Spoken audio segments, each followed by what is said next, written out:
Ah d'accord.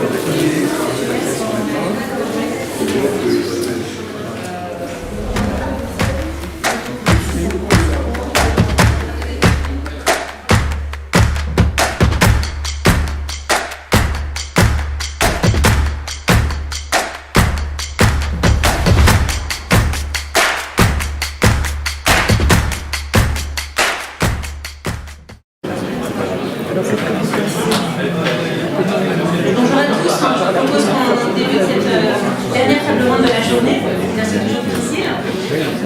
Donc la thématique de cette table ronde, c'est...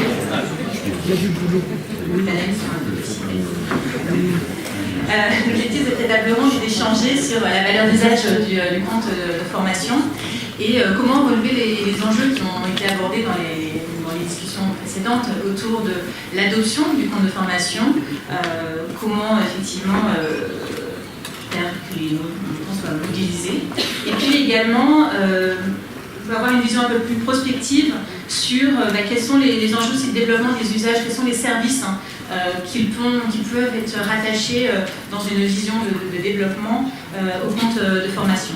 Et donc pour cette table ronde, nous avons cinq speakers qui nous font l'honneur de participer et de venir partager leur point de vue avec nous. Donc Jérôme Bourron, directeur du projet compétences à la direction de la formation professionnelle du groupe de la Caisse des dépôts. Audrey Pérochot, directrice formation et développement des compétences dans les territoires chez Pôle emploi. Pierre Courbevas, président de la Fédération de formation professionnelle. Yves Hinquin, directeur général du réseau Calia. Et Jérôme Elamri, qui est cofondateur du LabRH. Alors Jérôme, je vous posais, pour débuter cette table ronde, est-ce que vous pouvez nous partager avec nous la feuille de route que la Caisse des dépôts a aujourd'hui par rapport à la mise à disposition du compte de formation, et puis également quelles sont les actions que vous avez mises en œuvre pour une utilisation par le plus grand nombre de la plateforme, et comment cette plateforme va contribuer à la reconnaissance des compétences de chacun, et en particulier pour les moins qualifiés, qui est le public qui intéresse le plus important. Merci. Alors avec ces seules questions, on pourrait tenir plusieurs heures, mais j'ai acquis auprès de Mathias Dufour 3 minutes de plus, puisque, comme beaucoup ont parlé du CPF aujourd'hui, il m'appartenait de répondre un petit peu aux différentes interrogations formulées. D'abord, puisque le panel a participé un peu de solennité, c'est toujours une émotion un peu particulière pour quelqu'un qui travaille à la Caisse des dépôts, d'arriver à l'Assemblée nationale, puisque c'est sous l'autorité la plus spéciale, la surveillance et la garantie la plus spéciale du Parlement, que notre institution est placée depuis plus de 200 ans, et plus encore depuis la loi Pacte. Donc nous voilà fiers, ici rassemblés, quelques collaborateurs, d'être dans la maison du peuple, comme nous disaient nos représentants. En plus de cette déférence, 3 points de modestie. Le premier, c'est que nous réalisons avec nos comptes de formation le service après vote de la loi Liberté de choisir son avenir professionnel comme opérateur pour le compte de l'État. Et donc le législateur, le gouvernement et l'opérateur, chacun à sa place. Deuxième point de modestie, pour avoir lu la note blanche de hashtag le plus important et pour avoir, j'espère, suivi avec attention les travaux de l'après-midi et les prises de parole, le degré d'attente que vous avez formulé à l'égard d'un dispositif renaissant est assez élevé, et donc on va essayer de répondre modestement aux attentes les principales avant d'apporter des couches de valeur supplémentaires au fil des itérations. Troisième point de modestie, pas vocation à présenter la Caisse des dépôts sur l'ensemble des activités, mais néanmoins vous abordez quelques réflexions et propos qui, j'espère, illustreront notre sujet. Énergisante déférence donc, et puis ambitieuse modestie. J'espère que ça fera de la matière pour notre conversation. D'abord, parce que je les entendais rappeler au cours de la journée, se dire que la loi de laquelle nous parlons, elle pose 2 axiomes humanistes qui me semblent importants. L'autonomie, tout individu est porteur d'une forme d'autonomie qui fait sa fécondité sociale, et puis l'accompagnement. Certains, jeunes ou moins jeunes, moins qualifiés ou plus qualifiés, structurellement ou conjoncturellement, peuvent avoir besoin d'accompagnement. La loi, elle est posée sur ces 2 axiomes humanistes, et j'aurai à cœur de m'appuyer sur ça pour parler ensuite de mon compte formation.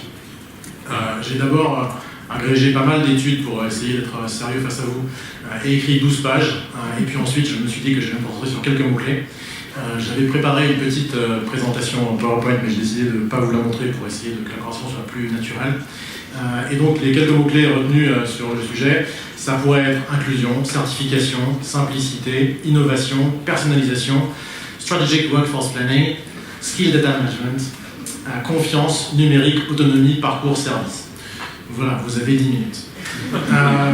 Si on voulait vraiment être précis, on pourrait consacrer beaucoup de notre temps et notre intelligence collective à définir ces objets, à résoudre les enjeux. Le travail juste va structurer le propos en 3 temps rapides, si vous le voulez bien. Le premier autour des enjeux d'inclusion numérique, le deuxième autour des enjeux de service, puisque c'est une partie de la question posée, et le troisième autour de la prospective, donc ce qui arrivera au-delà de la livraison de l'application en novembre 2019. Le premier, c'est que, vous le savez, nous adressons à 33 millions de personnes qui ont un compte ouvert à la Caisse des dépôts, et 8 millions de personnes qui ont déjà activé leur compte. Ça nuance déjà quelques propos un peu rapides peut-être sur le fait que le CPF ne serait connu de personne, avec 33 millions de comptes et 2 millions de dossiers déjà depuis 2015. Le dispositif me semble déjà avoir une petite notoriété. Mais il nous faudra veiller à la développer. Dans votre question, il y a aussi le sujet de qui est inclus numériquement et qui en serait exclu. Sujet difficile, pour avoir regardé les études de France Stratégie, du Conseil national du numérique et d'autres. On pourrait s'attarder à dire qu'il y a 14 millions de personnes exclues, qui du coup, si on les soustrayait un peu rapidement des 33 millions, ferait beaucoup de gens. Mais dans ces 14 millions, il y a des personnes en situation de retraite sans cumul avec l'emploi, il y a des jeunes de moins de 25 ans. Donc on peut plutôt regarder une autre étude qui est celle qui est une partie de l'étude du Conseil national du numérique, nom de l'ancien secrétaire d'État au numérique, qui postule que 85% des personnes en France ont accès à un ordinateur connecté à Internet au domicile. Et 73% des personnes en France ont un smartphone connecté à la 3G ou à la 4G. Ça nous permet, entre nous, là, ici, déjà, de se dire que la totalité de la population n'est pas exclue du numérique. Ça ne dispense pas pour autant de regarder les personnes qui seraient en situation d'exclusion.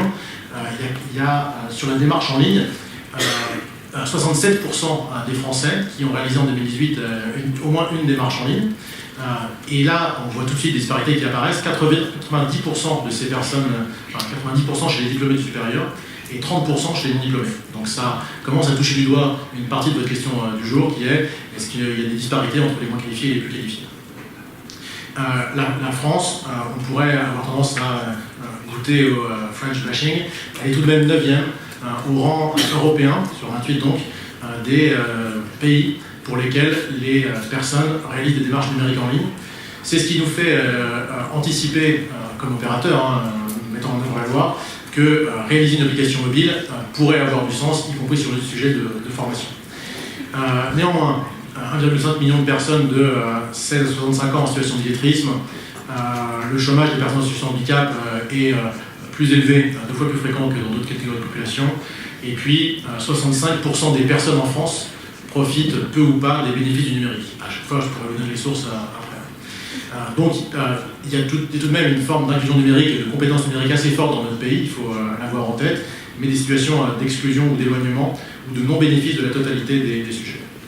En 2000, l'OCDE posait les prémices de la littératie numérique, c'est ce dont parlaient certains intervenants juste avant, et pour favoriser, au-delà des compétences numériques, l'accès au numérique, qui est un deuxième sujet de votre question encore, l'accès au numérique, ne pas oublier qu'il y a un plan d'investissement dans le très haut débit en France, donc il se trouve que le groupe que je présente aujourd'hui a un petit rôle à jouer. Il y a auprès du Conseil national du numérique et de la stratégie nationale numérique des kits aidants, des dispositifs comme Pix, à l'instant rappelé, le CLEA numérique, une expérimentation études partant pour faire en sorte que les étudiants aident les plus âgés à se tourner vers le numérique. Il y a un PIA, un plan d'investissement d'avenir sur le numérique, et il y a un certain nombre d'autres dispositifs qui permettent, au-delà des compétences, l'accès au numérique. Ayons en tête, enfin, pour clore ce sujet-là, que le numérique a un ROI, un retour sur investissement. WeTechCare et Capgemini ont fait une étude récemment qui disait que si l'ensemble des personnes étaient formées au numérique, on pourrait gagner sur 6 ans, on pourrait gagner sur 4 ans, pardon, plus d'1 milliard d'euros de retour d'investissement positif associé à une dépense de formation. Voilà simplement pour rappeler, avec un peu de précision, je l'espère, quel est le sujet de l'inclusion de l'élection numérique et de l'intérêt d'avoir une application mobile. Pour celles et ceux qui néanmoins n'auraient pas dans leur territoire ou dans leur poche l'accès au numérique, rappelons qu'il y a les maisons France Service.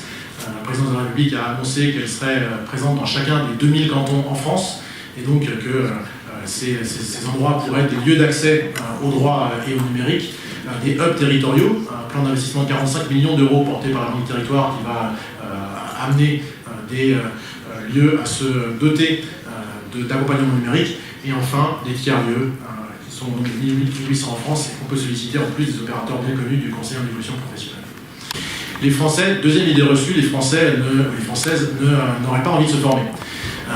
Une étude récente, juin 2019, montre qu'il y a 55% des Français et des Français qui ont envie de se former.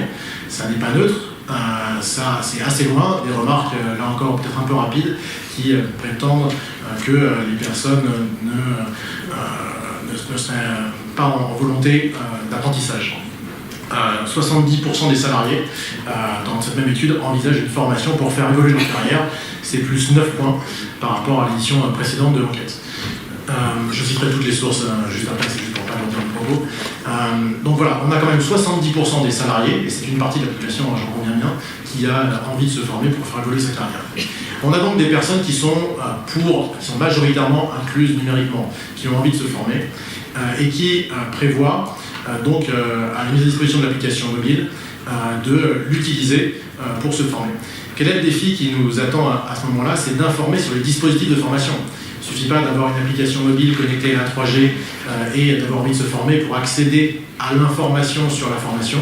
Encore faut-il que nous ayons conçu en responsabilité un moteur de recherche, par exemple, de la formation qui permette à 33 millions de personnes, avec chacun sa différence d'approche de son parcours professionnel, de trouver sa formation différenciée. Je vois qu'il faut aller un peu plus rapidement, donc j'accélère. Vous attendez avec impatience sans doute les services numériques qu'on a conçus pour l'application mobile. Si la salle devait le réclamer, et alors vraiment le réclamer, j'ai quelques planches pour vous montrer ce qu'on a prévu pour vous en 2019, mais pour simplement donner quelques lignes de force, quelques lignes directrices. Le service Mon Compte Formation, nouveau nom officiel du CPF au passage, le service Mon Compte Formation sera donc mobile first, mais il y aura aussi une version laptop, vous le voyez ici sur scène. On a travaillé avec beaucoup d'utilisateurs dans leur diversité, avec différents parcours professionnels, différentes trajectoires envisagées pour que l'expérience utilisateur soit au meilleur niveau de ce qu'on peut attendre d'une application mobile aujourd'hui. Et on a veillé à l'accessibilité pour les personnes en situation de handicap récemment. Pour répondre à Reynald, à Chapuis, on a veillé aussi à ce que pour celles et ceux qui ont encore leur feuille de paye de 2014, je sais bien que c'est un peu loin, avec l'application mobile, on puisse la photographier et l'injecter par là même dans le système d'information de la Caisse des dépôts pour que le montant en euros soit connu et ajouté au montant du compteur dont on dispose. Donc voilà, y compris sur les questions qu'on n'avait pas encore, qu'on ne devait pas encore poser, on a essayé de trouver des solutions. Les services de Mon Compte Formation sont donc utiles pour faire face aux transformations majeures du travail que rappelaient Olivier Véran et Roland Lescure ce matin. Et l'enjeu auquel on fait face, pour le dire en 2 mots, c'est à la fois la massification, 33 millions de personnes, et la personnalisation. Je veux, moi, que l'application réponde à ma question précise sur ma trajectoire professionnelle. On a dessiné 3 typologies de services différents. Des services souverains, d'abord, puisque si l'État nous a confié Mon Compte Formation, c'est parce qu'il nous accordait la possibilité de gérer la sécurité bancaire, de gérer la sécurité des données personnelles, de gérer la souveraineté numérique des utilisateurs. Et donc, ce niveau de service infrastructurel et de sécurité sera bien géré par la Caisse des dépôts en toute autonomie. Puisqu'on est dans la maison du peuple, on va se faire le plaisir juste de lire 2 articles de loi, rassurez-vous, c'est des extraits. Le service numérique souverain qu'on va proposer, c'est ce dont parlait la table ronde précédente, c'est avoir le passeport numérique de formation. L'article 63-23-8 du Code du travail prévoit la possibilité pour chaque titulaire d'un compte de disposer d'un passeport d'orientation, de formation et de qualification, dont la consultation est autorisée exclusivement par le titulaire et qui recense les formations et les qualifications suivies dans le cadre de la formation initiale ou continue, ainsi que les acquis d'expérience professionnelle etc.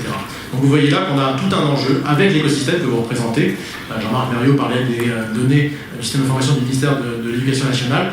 On va agréger les données de l'ensemble des déclarations, les DSN, les données de formation initiale et de formation continue, de manière à proposer à chaque titulaire de compte un CV fiable et exhaustif à valeur probante. Deuxième petit article de loi, c'est ce qui pose votre obligation, d'une censée ignorer la loi, mais autant le rappeler. Les ministères et organismes certificateurs, donc c'est vous et vous, procèdent à la communication des informations relatives aux titulaires des certifications. Vous avez à le faire donc. Pour en conclure, on proposera aussi des services complémentaires avec des acteurs d'écosystème, mais après que les marchés publics auront été attribués évidemment, et des services supplémentaires pour que les données dont on parlait jusqu'à présent soient disponibles et créer des valeurs d'usage complémentaires. J'en termine là. Merci beaucoup.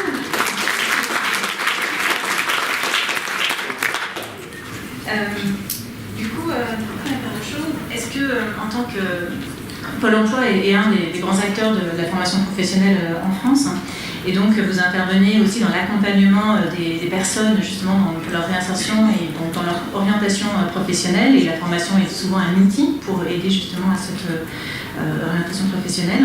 Comment est-ce que vous envisagez aujourd'hui la coordination entre mon compte de formation et puis le travail effectué par les acteurs de proximité comme Pôle emploi ? Merci, bonjour à tous. Alors pour répondre à votre question, peut-être quelques éléments de paysage sur finalement pourquoi Pôle emploi est là aujourd'hui à parler de formation et de CPF. Donc en effet, Pôle emploi, dans ses missions, accompagne les demandeurs d'emploi dans leur projet professionnel et leur accès ou leur retour à l'emploi, et les entreprises dans leur projet de recrutement, contribue à réduire avec d'autres partenaires les difficultés de recrutement, en particulier en passant par la formation, et puis évidemment mis en œuvre l'ensemble des politiques publiques, et j'y reviendrai. Il y a un terme quand même qui paraît important avec beaucoup d'argent derrière, qui s'appelle le plan d'investissement dans les compétences, et c'est pas neutre par rapport à l'accès à la formation des publics les moins qualifiés. Voilà, donc dans ce contexte-là, Pôle emploi est un acteur important pour faire émerger les projets, les besoins de formation, les projets de formation, les envies de formation, avec toute la complexité et les subtilités qui ont été évoquées par les intervenants précédents. Et depuis plusieurs années maintenant, Pôle emploi est un acteur en effet de la formation en tant qu'acheteur et financeur de la formation, et en tant que d'ailleurs abondeur du mon compte formation. J'essaie de bien dire le terme. Voilà. Donc ce que je vais vous dire peut-être en 2-3 mots, c'est donc en quoi on est d'ores et déjà, évidemment articulé avec la Caisse des dépôts et consignations dans le cadre de mon compte formation, en quoi donc, on accompagne les demandeurs d'emploi à connaître leurs droits et à le mobiliser, et comment en effet on va poursuivre en utilisant et en s'appuyant sur cette autonomie accrue, puisque comme le disait Stéphane Lardy tout à l'heure, aujourd'hui encore, même si donc, un demandeur d'emploi peut mobiliser son CPF, on dit autonome, si par exemple il a vu une formation éligible au CPF de 2000 €, il a 2000 € sur son compte CPF et il veut y aller, il peut tout à fait le faire. Le petit sujet, c'est qu'aujourd'hui, il faut qu'il passe par Pôle emploi, même si tout ça est dématérialisé, ça fait des allers-retours et des échanges. Demain, il est sur l'appli et donc il fait sa dimension autonome. Donc voilà, il y a une autonomie qui est ouverte et donc permise à des demandeurs d'emploi, et en particulier ceux qui sont appétents et ouverts à ça. C'est pas forcément le cas de tous les demandeurs d'emploi, mais je vais vous expliquer aussi en 2 mots en quoi on accompagne déjà les demandeurs d'emploi, et en cas on va continuer et renforcer justement par rapport à cette sensibilité, à ce qu'implique le numérique. Le sujet est d'être dans l'inclusion et dans l'utilisation par les acteurs, les citoyens et les demandeurs d'emploi bien de leurs droits. Et puis j'en terminerai, si vous voulez, en 2 mots, c'est dans le sens aussi de ce que disaient Philippe de Bruyne et Stéphane Lardy. La formation est essentielle, la formation est un levier, et à Pôle emploi, on accompagne les demandeurs d'emploi à se former pour trouver ou retrouver un emploi. Donc tout ça est finalisé, et qu'il me semble aussi qu'on rentre dans on continue et on démarre une nouvelle étape de l'aventure en se disant que le CPF est une étape importante, mais que ce n'est pas l'alpha et l'oméga d'une démarche, comme le disait Philippe de Bruyne, qui n'est pas de la formation en soi. On ne se forme pas pour se former, on se forme pour développer des compétences, réduire les écarts de compétences, et donc il y a tout un accompagnement qui se fait en amont de la formation, pendant la formation et après, pour que tout ça se transformer l'essai, comme on dit, en emploi. Alors peut-être aujourd'hui, qu'est-ce qui se passe? Donc aujourd'hui, comme ça a été précisé précédemment, le CPF existe depuis plusieurs années. il y a eu donc des citoyens, des actifs, dont des demandeurs d'emploi qui ont mobilisé ce CPF. Mais en effet, aujourd'hui, il y a ce qu'on appelle intermédiaires, c'est-à-dire qu'il faut passer soit par les conseils régionaux, soit par Pôle emploi quand il s'agit des demandeurs d'emploi. Donc aujourd'hui, un demandeur d'emploi qui veut donc mobiliser son CPF passe par Pôle emploi au travers de services déjà dématérialisés. Donc voilà, ils ont une certaine aussi acculturation, les conseillers les accompagnent.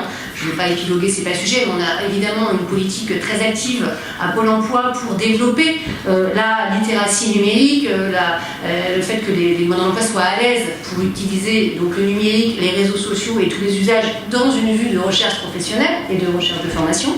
Et donc le demandeur d'emploi peut aller mobiliser son CPF via Pôle emploi, et donc ça existe déjà aujourd'hui et ça continuera demain.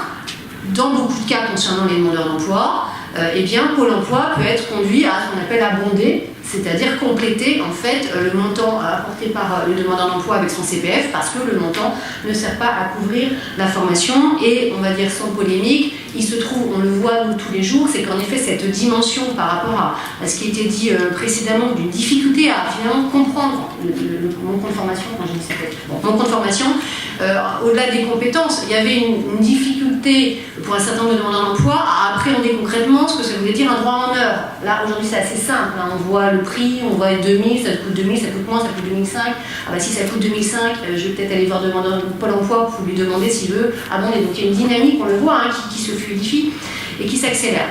Et donc, avant d'arriver comme ça de toute façon sur, je dirais, mon compte formation et les formations certifiantes, on a tout un travail à Pôle emploi, que ce soit donc évidemment l'accompagnement des conseillers, hein, tout ce que tu disais, est évidemment inséré dans un ensemble de conseillers en évolution professionnelle. Il y a Pôle emploi, il y a l'émission des cadres, il y a Cap emploi, voilà, il y a plein de partenaires pour donc accompagner le demandeur d'emploi, dans son projet professionnel, vers où il veut aller, d'où il part, quelles compétences il lui manque, que ce soit des compétences de savoir-être professionnel, comme on dit, ou des compétences techniques. Peut-être que savez-vous, Pôle emploi utilise un référentiel de compétences. Nous sommes dans une approche compétences maintenant depuis près de 3 ans. Nous qualifions, nous présentons les offres d'emploi par compétences, les profils des demandeurs d'emploi aussi, ce qui permet aussi de faciliter la mesure de l'écart et le partage en échange de conseils en évolution professionnelle. Et évidemment, nous sommes en train de raccorder ça pour arriver plus facilement à, tiens, il me manque telle compétence, ah ben voilà les formations qui vont me permettre de les développer. Et donc il y a tout un spectre de formation, la formation qui va répondre aux besoins de demandeurs d'emploi. Ça peut être une formation certifiante, auquel cas il la trouvera sur l'application Mon compte formation. Et puis ça peut être une formation qui n'est pas certifiante mais professionnalisante, parce que toutes les formations ne délivrent pas des titres, ne conduisent pas un titre, et elles sont pour autant très reconnues des employeurs quand même. Hein. Et puis avant d'être certifiées, il y a toute une méthodologie, heureusement, ce dont parlait Stéphane mardi, donc y compris des formations émergentes, liées au numérique, ne sont pas massivement certifiantes, parce qu'elles sont récentes. Voilà. Et donc, Pôle emploi aide le demandeur d'emploi, et pareil les missions locales, enfin tous les partenaires, à donc identifier quelle formation donc répond à son besoin, et donc aujourd'hui déjà et encore plus demain, à orienter le demandeur d'emploi vers le bon circuit de mobilisation. Aujourd'hui, Pôle emploi expose le catalogue des formations des CARIF, donc sur différents sites, en particulier pôle emploi.fr ou l'appli Ma Formation. Et je confirme, l'appli Ma Formation a une croissance de 20% d'utilisation par mois. C'est l'appli numéro 1 de Pôle emploi. Donc il y a un usage d'appli par les demandeurs d'emploi. Et au total, sur tous les sites de Pôle emploi, on a à peu près 1,5 million de visiteurs uniques par mois sur les sujets de formation. Donc on voit qu'il y a une recherche.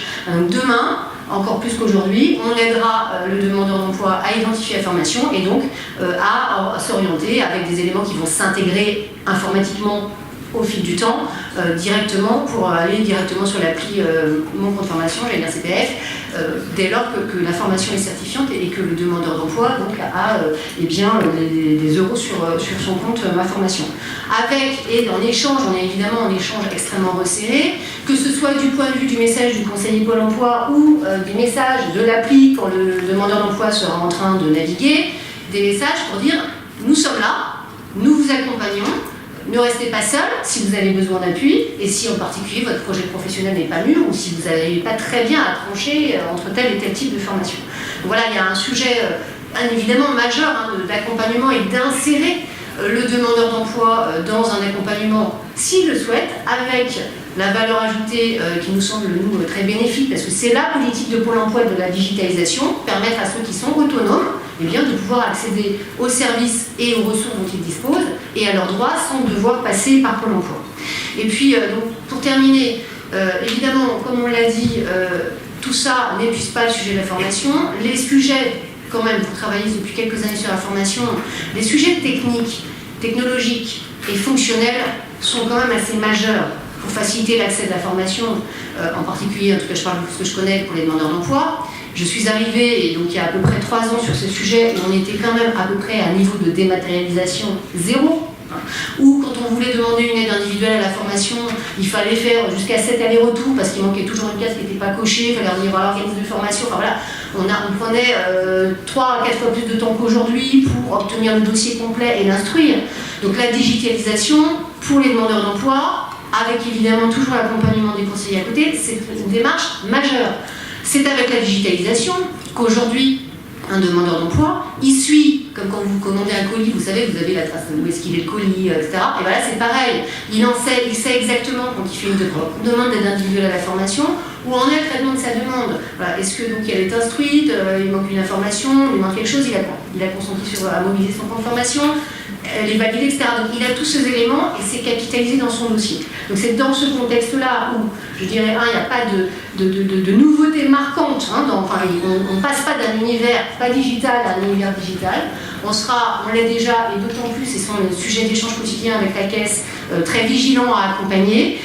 Et puis, dernier point, tout ça est dans un ensemble, qui est d'ailleurs porté par la loi et l'ensemble des projets gouvernementaux. Et en particulier, certes, il y a l'enjeu, bien sûr, que nous portons et que nous accompagnons, de faire accéder, d'informer et de faire accéder à ceux qui le souhaitent, donc à leur compte formation, les demandeurs d'emploi les moins qualifiés. Mais il y a le plan d'investissement dans les compétences, 15 milliards sur 4 ans.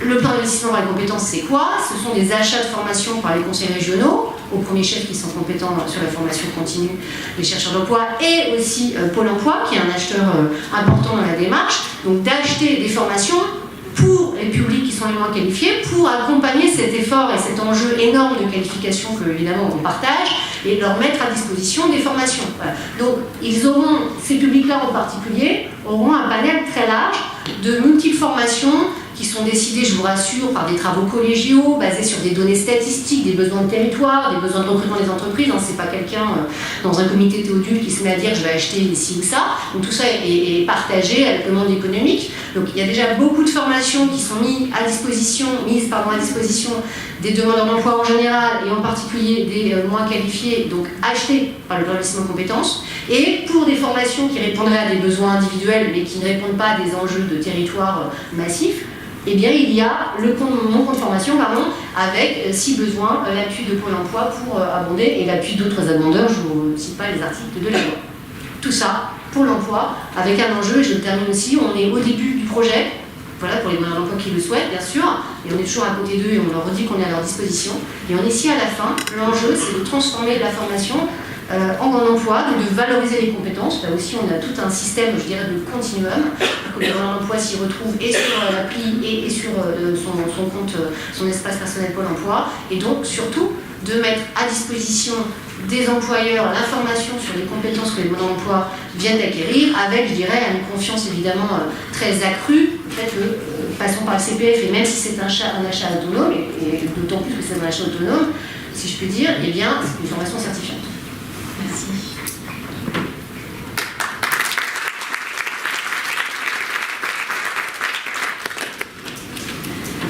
Alors maintenant, je vais demander à M. Courbevès, en fait, que vous êtes récemment exprimé en faveur d'un accès à la formation qui soit plus rapide, et puis qu'également une priorité soit donnée aux formations qui garantissent une insertion dans l'emploi. Comment est-ce que pour vous, le compte de formation va contribuer finalement à atteindre ces deux objectifs ? Oui, bonjour à tous. D'abord, la Fédération de la formation professionnelle, c'est la fédération des acteurs de la compétence aujourd'hui. Elle rassemble à la fois les opérateurs de formation, les éditeurs de solutions numériques et aussi les certificateurs, puisqu'on a beaucoup parlé de la compétence, mais il faut la certifier, la compétence.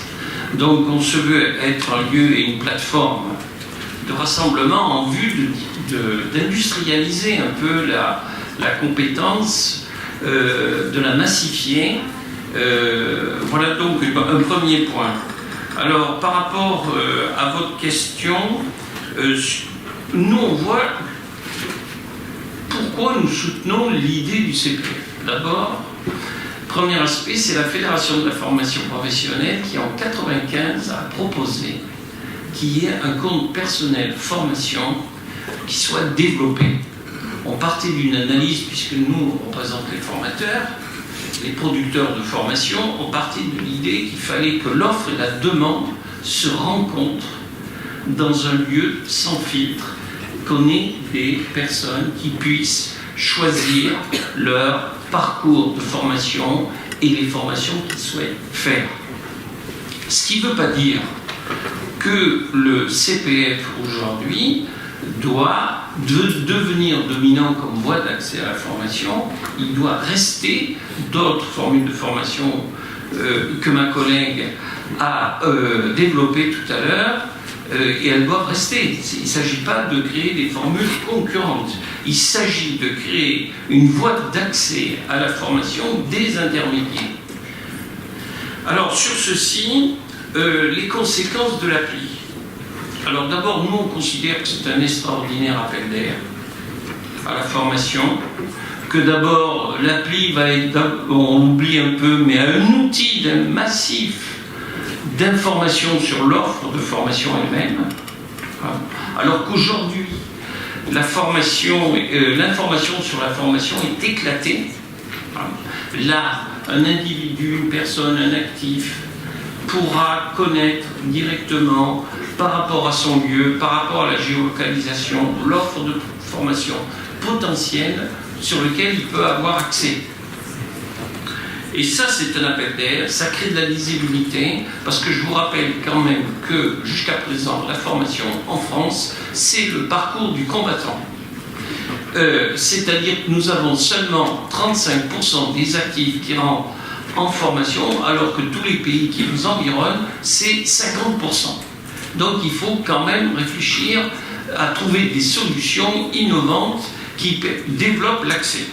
Alors ça, c'est un premier point, et je pense que de là, on pourrait dire que on va changer en partie l'image de la formation, qui est en partie un peu administrée, image de complexité. La deuxième chose, on a un problème de l'appétence en formation aussi. Est-ce que le fait de faire rencontrer l'offre et la demande, nous n'allons pas en partie solutionner la question de l'appétence? Ça forcera d'ailleurs, en étant le représentant de l'offre, de s'adapter à la demande, réellement, et non de passer par un tiers qui fixait la commande de formation. Il ne faut pas l'oublier. Développer des modalités à un moment donné où les modalités, c'est le cas de le dire, de système de formation vont éclater. Le numérique, qui va permettre des solutions mixtes, le tout digital, mais aussi la nouvelle définition de l'action de formation qui ouvre la possibilité de la formation en situation de travail, la formation action. C'est-à-dire qu'on n'est pas dans le tout numérique, ce que j'entends un peu depuis ce matin, mais aussi on est dans un retour d'un certain nombre de formations, plus en situation de travail, avec l'apprentissage, le développement de l'alternance et la FEST. Tout ceci amène certainement un fort renouvellement des modalités de formation et de l'offre de formation et de l'offre, disons-le, d'action de formation elle-même. Alors, quels sont les points sur lesquels, conclusion de cette première partie, il ne faut pas voir le CPF comme un système unique, opposé, je me répète, aux autres dispositifs de formation qui existent. Ça serait une profonde erreur de le voir comme ça. Alors, quelles sont les problématiques qui existent? La première problématique, c'est la relation entre l'appli et l'offre de formation.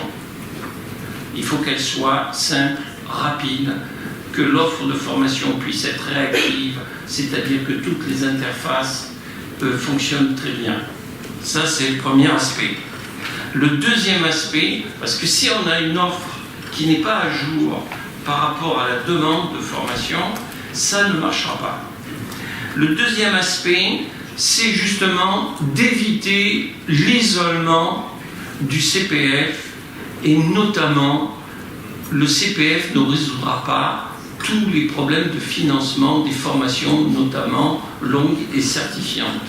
Il faut avoir un accès au cofinancement simple, rapide. On a parlé tout à l'heure de l'entreprise. L'entreprise reste un grand prescripteur de formation. Il ne faut pas l'oublier. La formation s'est développée dans les entreprises dans un dialogue social gagnant-gagnant. Il faut le garder, le conserver, et le CPF peut être un moyen. Les deux derniers points que je voudrais soulever, je suis un peu pessimiste sur la question de l'accès partout à la formation sur notre territoire, notamment à la fois les solutions mixtes, e-learning, parce qu'on a quand même, et de l'appui elle-même, beaucoup de zones blanches. Personne n'en a parlé. On a une partie du territoire où finalement ces types de formations, ces types d'usages, pour l'instant, ne sont pas accessibles. Il y a un dernier aspect, c'est une partie de la population, c'est l'électronisme. C'est-à-dire qu'elle touche des segments de population bien précis. Je pense notamment aux chômeurs de longue durée seniors, hein, qui sont les toutes petites entreprises, hein, y compris notamment le chef d'entreprise, qui sont du point dur, et alors que les besoins de formation sont très importants. C'était le thème, c'est le thème de la table ronde. Je veux les mettre en débat. Oui, on va débattre. Alors, on va donner la parole maintenant à Monsieur Alnakin.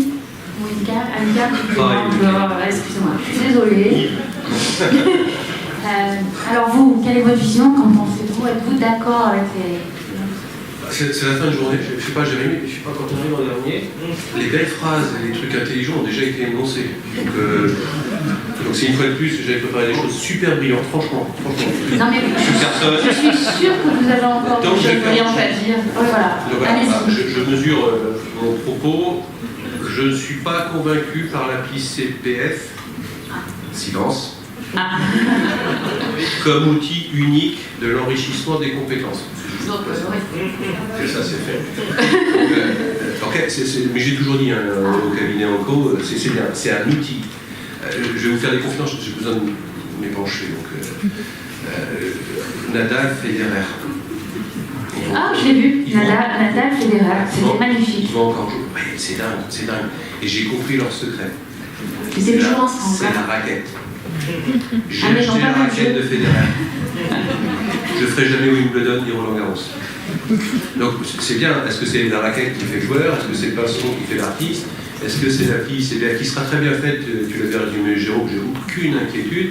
Est-ce que c'est l'appli qui va faire l'enrichissement des compétences des uns et des autres?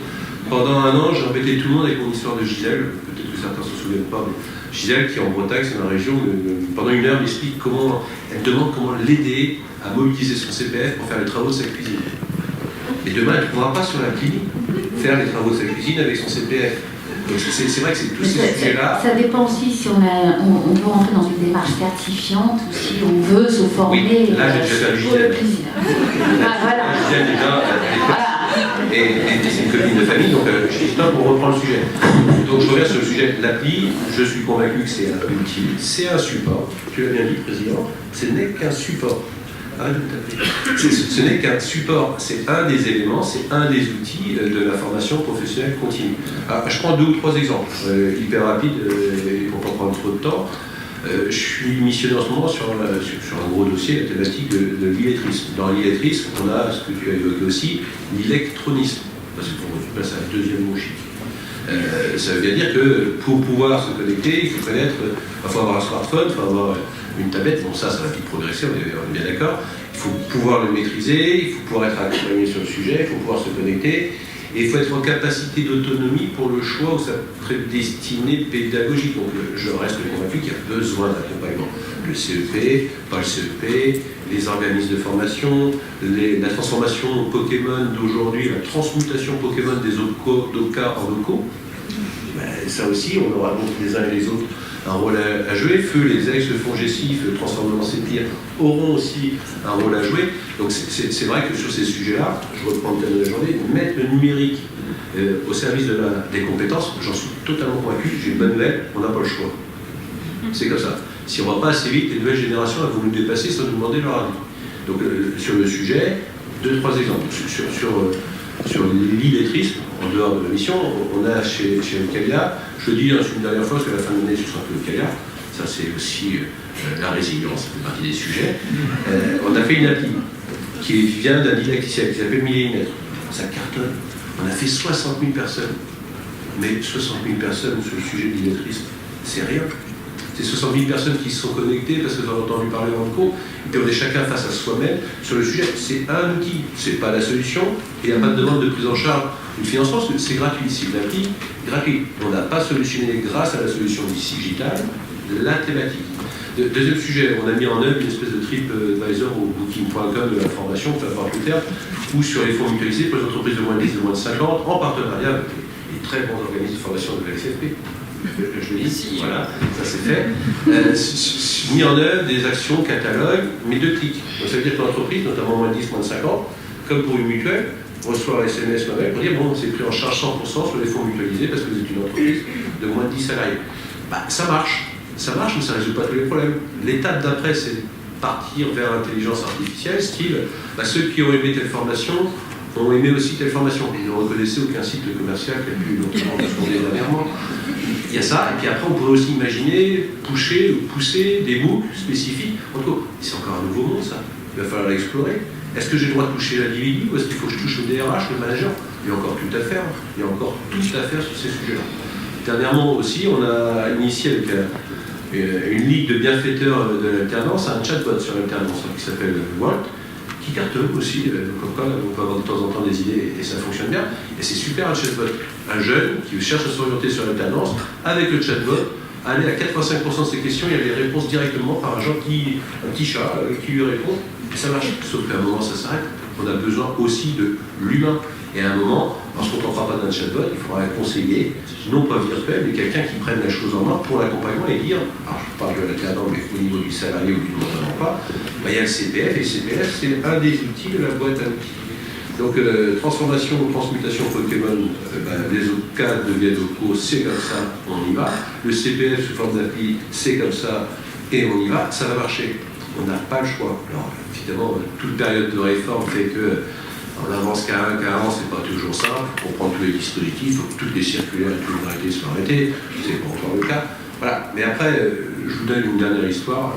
Aujourd'hui, dans votre entourage, il y a des gens qui se forment sans se poser toutes ces questions-là. Sur YouTube, moi j'ai eu des salariés qui se sont formés tout seuls, parce qu'ils avaient besoin de connaître tel logiciel vidéo, tel logiciel de montage. Moi-même, j'ai eu un problème avec un vaisselle une fois, je me suis débrouillé tout seul. Si. Je suis assez fier d'en parler devant une assemblée avec celle-ci. Donc voilà, ça veut dire qu'aujourd'hui, leur sujet, c'est plus de trouver la solution, c'est de se faire certifier des compétences. Donc c'est aussi notre chantier qui va avec. Donc j'arrête avec le bêtise.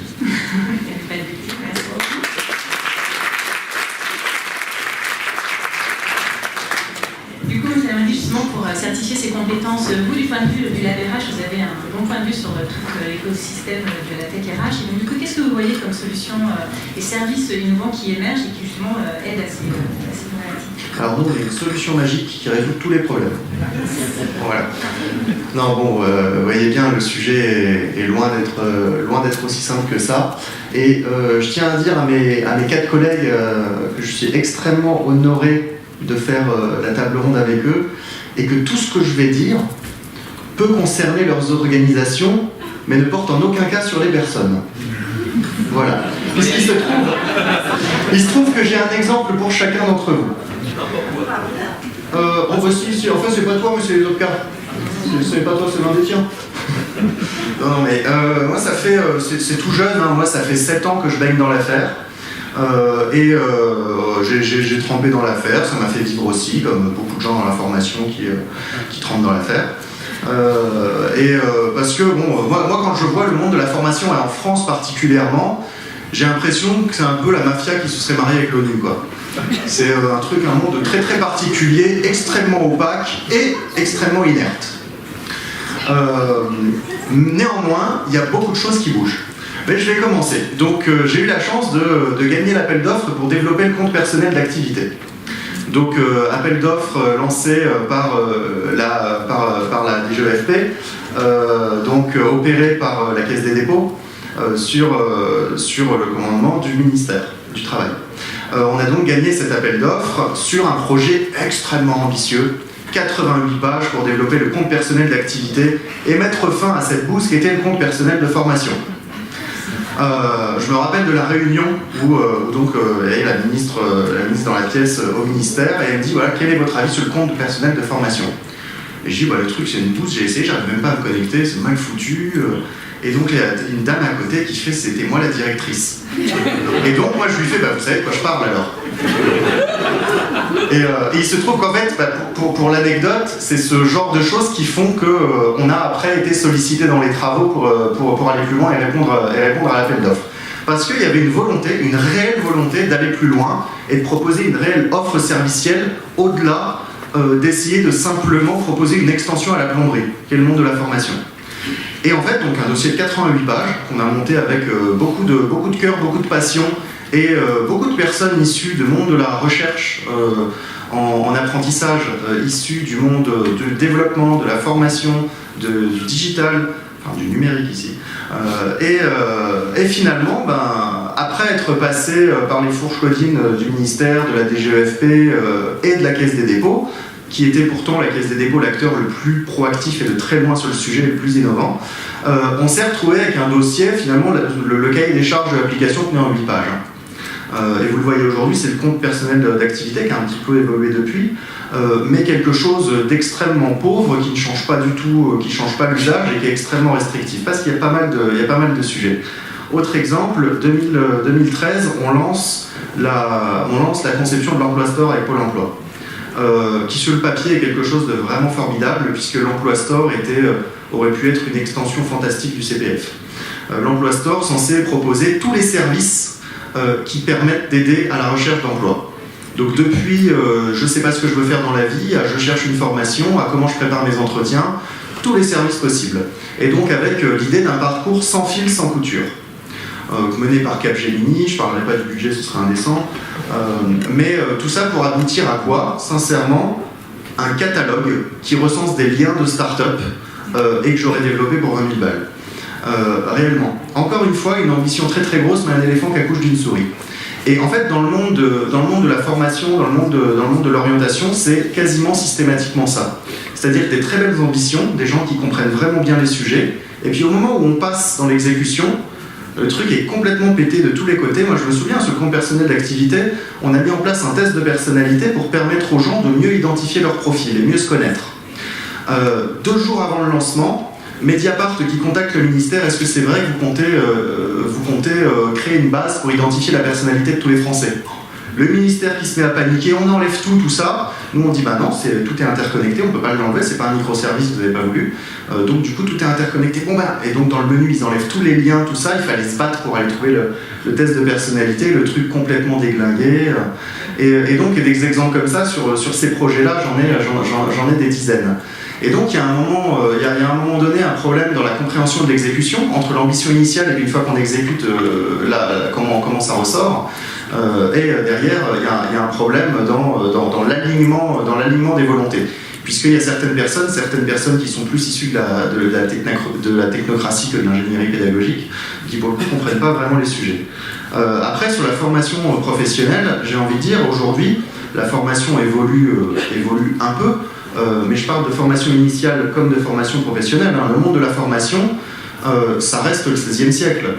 Littéralement, c'est-à-dire que comment est-ce que l'éducation est apparue? L'éducation était le domaine exclusif des prêtres, et les prêtres qui n'avaient pas de salle de classe étaient sur leur autel avec les gens devant sur les bancs de messe, et c'est comme ça qu'on faisait l'éducation.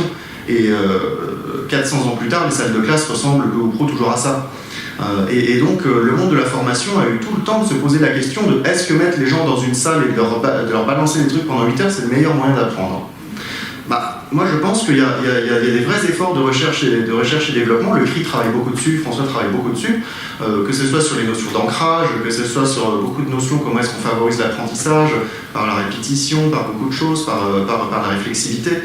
Et en fait, le monde de la formation a eu tout le temps du monde pour se poser ces questions-là. Mais aujourd'hui, il ne se les est pas posées. Et aujourd'hui, on lance 15 milliards sur le PIC pour aller financer un truc dont on sait qu'on n'est pas capable de mesurer le ROI. Comment Pôle emploi aujourd'hui mesure le ROI d'une formation? C'est a priori, ça permet de changer de métier. Alors, tu vas pouvoir répondre. Tu vas pouvoir. Non, mais c'est bien, tu vas pouvoir répondre. En revanche, on me montre aujourd'hui que Pôle emploi s'intéresse à l'efficacité des modes de formation et que Pôle emploi investit aujourd'hui avec les acteurs de la formation dans de la R&D pour optimiser l'assimilation des formations. C'est aujourd'hui, que ce soit le e-learning ou le physique, le e-learning, il y a même un taux de décrochage qui est plus fort en fait, hein, donc c'est pas forcément mieux. Mais il y a des modalités pédagogiques, de l'ingénierie pédagogique, il y a des acteurs comme Open Classroom qui s'en saisissent, par exemple, mais le monde de la formation en lui-même a énormément de progrès à faire, et d'autant plus sur un autre volet qui est pas nécessairement l'acquisition des compétences dures, mais tout ce qu'on appelle derrière les soft skills, autrement dit la capacité à apprendre, à réfléchir et à interagir, qui ne s'apprend pas dans une formation démos de 8 heures, quoi. Donc moi je pose tous ces sujets-là aujourd'hui, c'est-à-dire qu'il y a d'extrêmement beaux projets, mais comment on fait, un, pour dépasser de l'état de l'art, et de deux, s'assurer qu'à un moment donné, on est sur du ROI. Merci.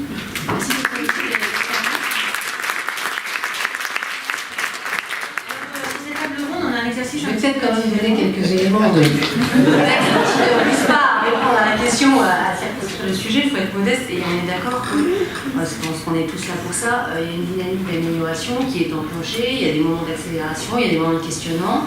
Voilà, c'est comme d'autres choses, quand on avance, il y a des moments où on comprend mieux, donc on se rend compte que c'est plus complexe qu'on le pensait, ça a été dit dans les tables rondes précédentes. Je crois qu'il y a une volonté collective et vraiment engagée de tous les acteurs de simplifier, d'améliorer l'accès à la formation. Pour revenir sur le point, donc Pôle emploi a une mesure de ce que produisent les formations qui est assez en lien avec ce que je vous disais sur son champ d'intervention. Donc à Pôle emploi, on oriente, on suggère de la formation, on achète, hein, et on propose des formations qu'on achète pour faciliter l'accès à l'emploi. Donc qu'est-ce qu'on mesure à la fin? L'accès à l'emploi. Donc en effet, toutes les formations, que ce soit le Pôle emploi ou du Conseil régional, hein, ou d'ailleurs les PEC, hein, avec les autres, on a des échanges réguliers là-dessus, sont donc mesurés en termes de taux de retour à l'emploi, deux taux de retour à l'emploi, un taux de retour à l'emploi sur un emploi de plus d'un mois dans les 6 mois de la formation, et un emploi de plus de 6 mois dans les 6 mois de la formation, puis également dans les 12 mois. Je vous invite d'ailleurs à regarder, si ça vous intéresse, il y a une appli, enfin un espace, on peut dire, qui s'appelle Formadiag. Vous pouvez y accéder, c'est pas une appli, vous pouvez y accéder sur pôle emploi.org et vous avez à peu près toutes les données en vision libre, et vous pouvez même télécharger les documents Excel. Donc Pôle emploi a 3 éléments de mesure. 1, le taux de retour à l'emploi, et selon les types d'emploi et à un certain horizon temporel. 2, le taux de satisfaction des demandeurs d'emploi qui ont donc été formés et donc qui est organisé depuis des années avec un prestataire et professionnel donc de ce genre de mesures. 3, en particulier sur une expérimentation lancée avec le Conseil régional Île-de-France, ce qu'on a appelé la ANOTA, qui est donc pas complètement le TripAdvisor, on l'a dit comme ça, qui permet aux stagiaires eux-mêmes de commenter et de noter, voilà, pour garantir l'horizontalité. On est quand même en 2019. Donc je ne dis pas que ça circonscrit tous les sujets, mais on a quand même une batterie d'éléments, et y compris qui aident à la décision les acheteurs de formation sur qu'est-ce qui est nécessaire et qu'est-ce qu'il est efficace d'acheter pour accompagner globalement la transformation des territoires.